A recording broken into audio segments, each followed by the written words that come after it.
Hi there, I'm Josh Atwood. I'm the VP of Engineering and Product Development at Future Solutions, and I'm here today to speak to you on the FoxForward system here at Northwood Manufacturing. We're going to go over a functional overview of this system here, and then we're going to dive into some technical details that you will cover in some later videos.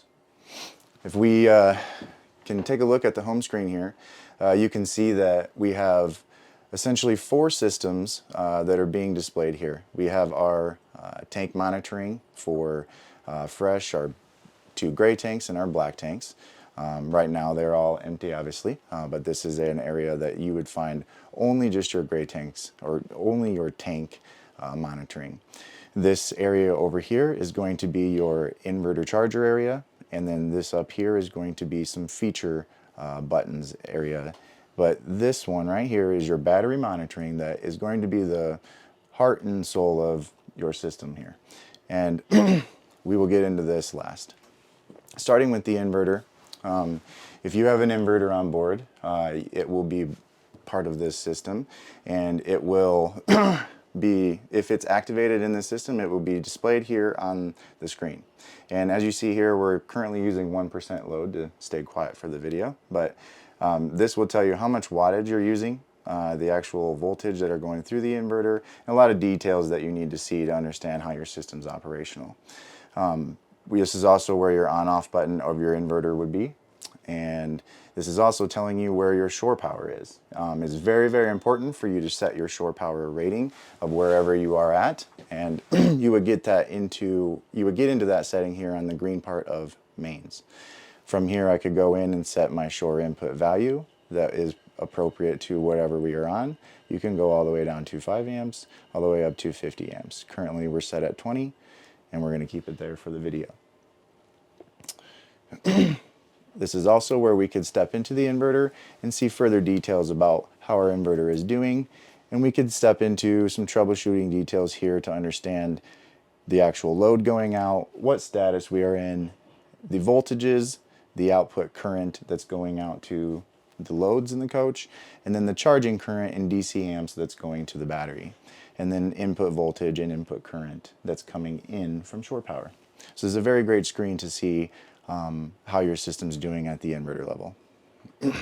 Stepping back out, stepping into the battery area here, we can also show all of the real-time and statistical data of the system as a whole. You'll also show that I can see my inverter, solar chargers, alternator chargers if so we had one installed, and our lithium batteries here. We're getting a total usage here and SOC percentage over time. And you can go through, select dates, confirm, and get different data.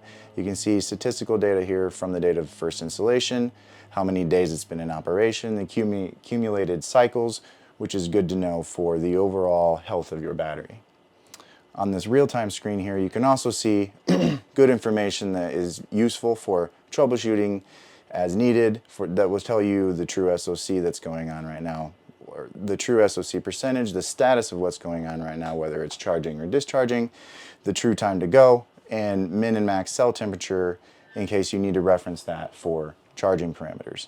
In addition here, you also see that there is a switch where I can turn my battery heat on and off, which is another feature that comes on the FoxForward system here as well.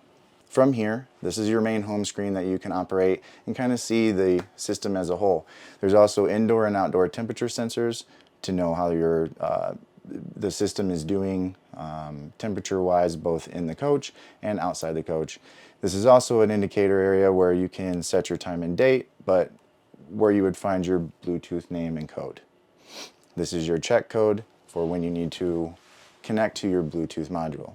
Now stepping into our lighting screen in this next page here, you would see that this is our four areas that we would focus on, that we have lighting, equipment, our slide control, and our awnings.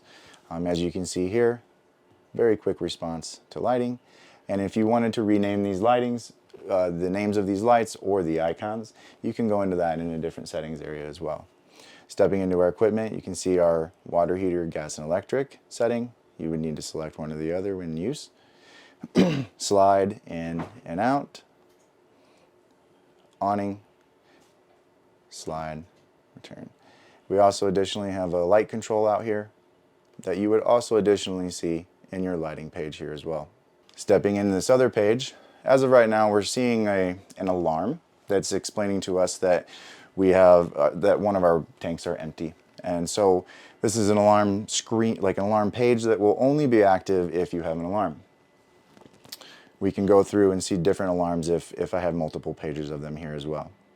And stepping into the final settings pages, this is an area where it is very important for the system to be configured appropriately to what the components are installed on the coach. From the production facility, it should be configured appropriately, but upon commissioning or any installations of upgrades, this would be where you would go in and reconfigure the system, such as if I needed to add an extra MPPT or any other components as well.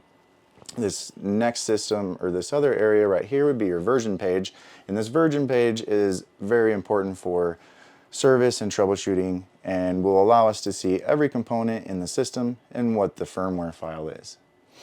And this is also in the area where you can set personalized settings such as your screen brightness, date, time, temperature, buzzer settings, and the screen timeout.